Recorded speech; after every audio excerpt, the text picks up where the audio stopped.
అంతేగాని మీ ఇంటికొచ్చి లేదా మీరు ఎక్కడుంటే అక్కడికొచ్చి ఇప్పుడు నీ జోబులో నుంచి చెక్ తీసి నాకు సైన్ చేసి లేకపోతే మర్యాదగా ఉండదు అని మీ కంఠం మీద కత్తి పెట్టి చెక్ తీసుకుంటే ఆ చెక్‌కి వ్యాలిడిటీ ఉండదు.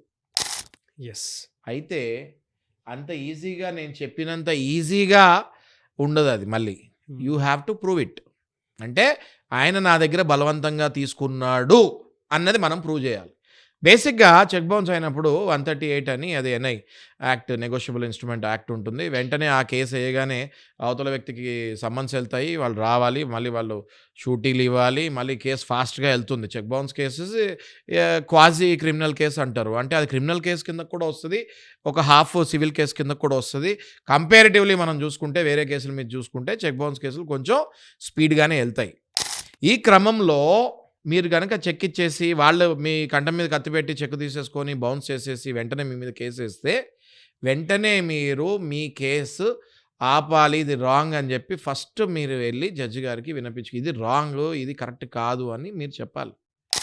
ఇట్లా బలవంతంగా తీసుకున్నారని చెప్పాలి మీ అడ్వకేట్ ద్వారా. ఓకే. అయితే నేను చెప్పేదేంటంటే ఏదో నార్మల్‌గా ఇది కాదు బలవంతంగా తీసుకున్నారు, కంఠం మీద కత్తి పెట్టి తీసుకున్నారని చెప్తే ఎవరు నమ్మరు కాబట్టి అవును. ఎవిడెన్సెస్‌తో పాటు చెప్పాలి నాగరాజు. ఎలా కలెక్ట్ చేయాలి సార్ అది? చాలా ఇది టఫ్ చూసేవాళ్ళకి కూడా చాలా ఇంట్రెస్టింగ్ క్వెషన్ మీరు అడిగింది. ఎవిడెన్స్‌లు ఎలా కలెక్ట్ చేయాలి అన్నది. ది ఫస్ట్ థింగ్ అండి, మీ దగ్గర డబ్బులు ఇచ్చినప్పుడు ఏ చెక్ తీసుకున్నాడో